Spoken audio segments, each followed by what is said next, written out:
Hi, this is Kelly Barner, and thank you for joining me for this week's Supplier Diversity Discussions video.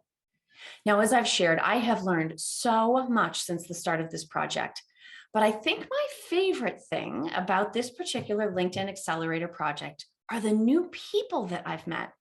And in today's video, you're going to see an excerpt from a recent interview where I met with Lisa S. Jones for the first time.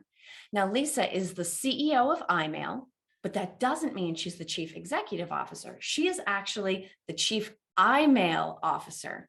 She is a certified Black woman-owned business, and you're going to get to hear me ask my question in a minute. So I won't jump ahead of myself on that, but I will tell you that her answer to my question is definitely not what I was expecting.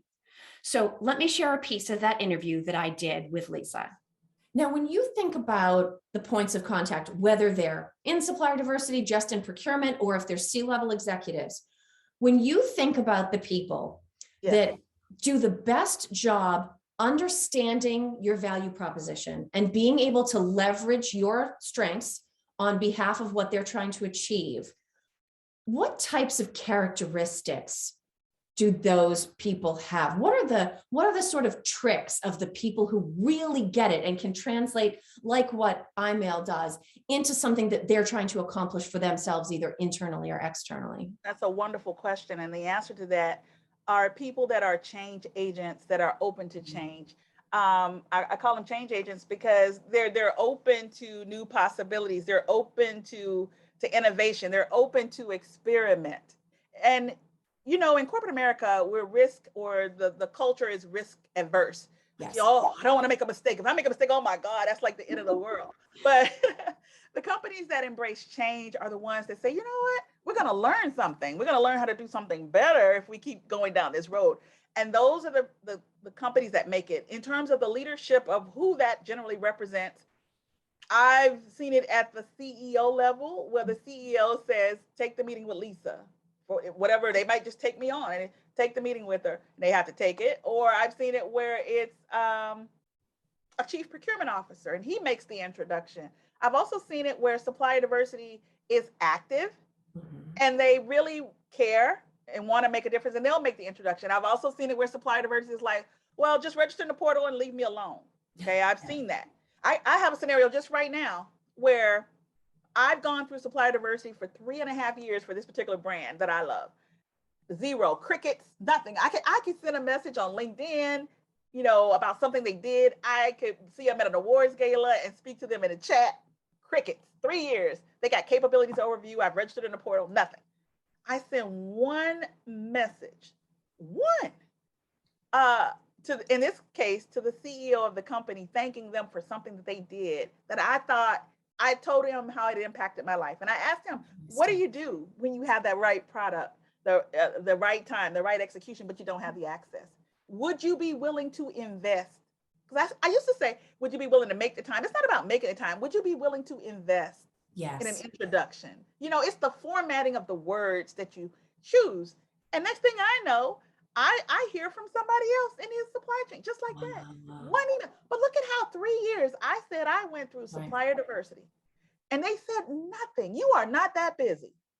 And to this day, I have to tell you how this story maps out. We'll see in the upcoming months. To this day, the supplier diversity team or in person and the lead person does not know that I've already bypassed that whole system because it's not effective. It's not efficient in that case. And I've gone straight to the president who has then just parlayed me over. Yeah. So I had shared before we watched that clip that I was not expecting what Lisa shared as her answer about the individuals and the companies that are most effective leveraging their supplier diversity programs to create value. I was expecting things like people that had digitally transformed or people that had done the same job for a long period of time, maybe people that had really strong executive backing or good organizational skills even. But when she talked about the importance of being a change agent, I thought that was very powerful, especially given a few of the things that she offered up in definition of what it means to her to be a change agent. So looking at my notes, she talked about a couple of things, and I want to get this right because I think it's important. She talked about people that recognize new ideas, people that embrace innovation, and people that are willing to experiment.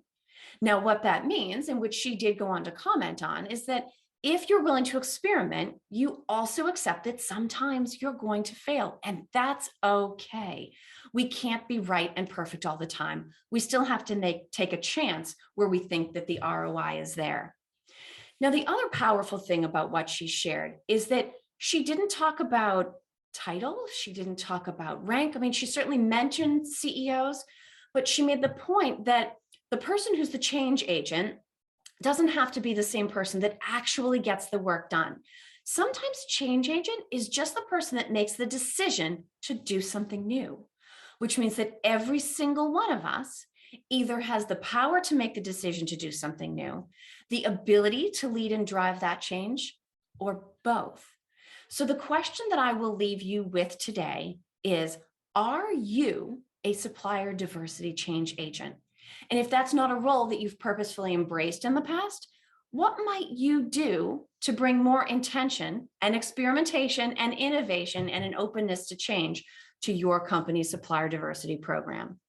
So thank you for joining us for the excerpt of this interview. Please follow Lisa S. Jones on LinkedIn. She's very active and you will want to see the things that she shares. And of course, keep your eye out for more content from Supplier Diversity Discussions. Have a great day.